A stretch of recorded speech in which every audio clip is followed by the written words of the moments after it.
Yo, what's up movie people? I hope we're doing well. This is going to be my video of ranking all the Mission Impossible movies, so make sure you like this video. Let's get right to the ranking. Alright, so last up for me on the list is going to be Mission Impossible 2, directed by John Woo. This one just takes every Mission Impossible theme into the most stupid area I've ever seen. This is the only Mission Impossible movie that I think is bad. I mean, I'll rewatch it eventually, but honestly, the slow motion just overdoes it for me. It's just too much slow motion. It kind of makes me feel like I'm watching a Zack Snyder movie at some points, even though I do love Zack Snyder sometimes. But slow motion just gets too much for me in this movie. The action sequences are just so funny in my opinion.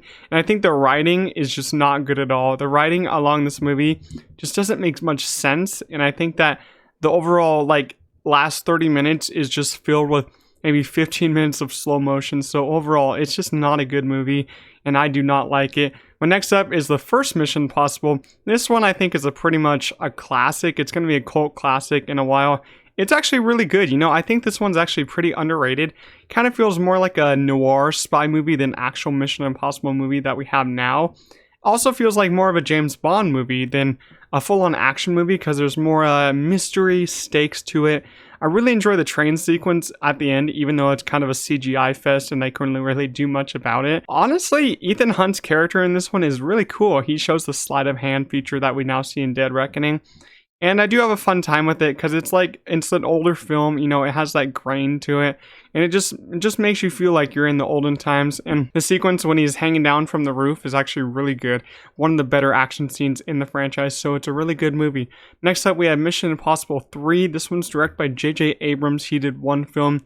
And this one has Philip Seymour Hoffman as the villain. One of the best villains in this whole franchise, and I love his little face-off with Tom Cruise and what they really believe in and what Tom Cruise, Ethan Hunt's character, believes in this one, how they face off each other in the end. I actually really enjoy, and I really enjoy the romance between Ethan Hunt and Julia in this one. That's the first we really see of Ethan Hunt and his really love interest in these movies, and I really enjoy that a lot. We see Simon Pegg for the first time in this one, but he's not really in it too much, which is kind of disappointing. But they're probably just testing out the character, and his character, it worked very well. We see Tom Cruise really do the famous Tom Cruise run in this movie.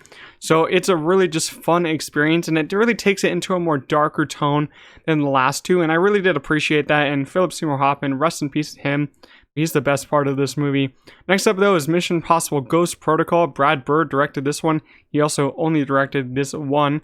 But this one has maybe the most famous stunt scene in a Mission Impossible film, which is the Burj Khalifa climb and basically run off of it and swing from the Burj Khalifa into the Burj Khalifa. It's literally insane. Like, Tom Cruise is the only person or actor who's ever going to do that, and he gets a massive achievement for doing that. This movie's great, though. It's not really on the amazing tier for me because I think the last 30 minutes are a little bit slower and not as concise and tight as the first two act. But I really did love Jeremy Renner in this one. Awesome. I feel like he's a great addition to the IMF team. And I like the last 10 minutes where they're just sitting at a table, drinking beers, talking about friendship and talking about them as a team. I really do feel like that's smart.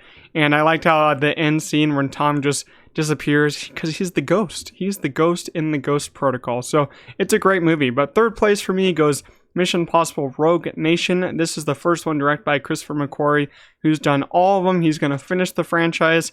But this one is the first one that I really found to be amazing because the plot is actually really concise and the writing is really smart in this one. This one moves really fast. Up until the third act, though, the third act is a little bit weaker for me. That's why I really don't put it as perfect, you know, as some other ones. But still, the first and second act are just crazy. The first act has that legendary opera sequence, which is one of my favorite action sequences in the Mission Impossible films. The score is just pounding and booming. Tom Cruise going against that one big taller guy on the scaffolding when it all gets moved is so smart. Benji getting pulled back into the team when he was doing the little IT job playing video games is just very, very funny. Simon Pegg just carries the franchise because he's awesome. In the second act, they have the little bike scene where Tom Cruise, Ethan Hunt, he just died after coming out of the water. And then he's trying to drive when he's half dead. It's just perfect, you know? And then they they meet up with Ving Rhames and Jeremy Renner's character, and he's like, what's up? I love that part so much. It's just very funny. But the whole motorcycles chasing on the freeway when they're going 100 or 120 miles per hour. It's scary, but it's crazy how they did it. But you know, first amazing Mission Impossible film.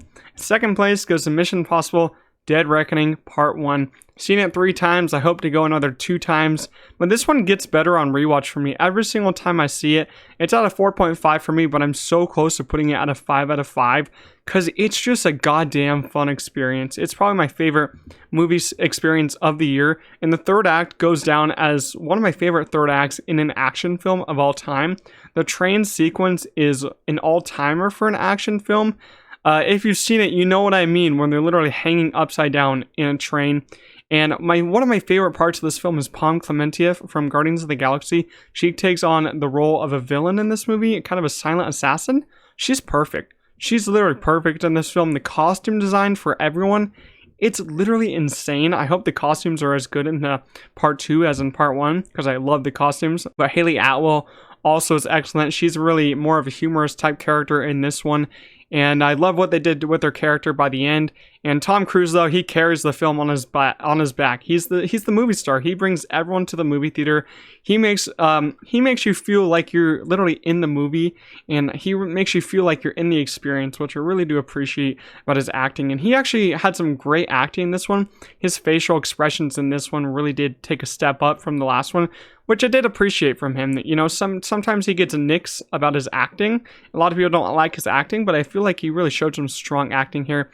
And he does those crazy stunts, man. That literally scene when he's riding the bike off the cliff. You've seen the trailers. They go far into that, and then when he actually lands from that scene, I'm not going to say how.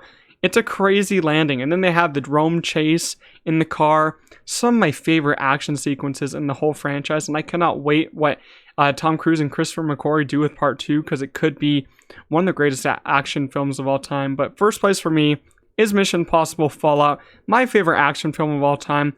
I feel like it's the most concise and smartest action film in the franchise because its script is so tight but also so smart because you can get with every single line each character is saying. And we got legendary Henry Cavill in this one.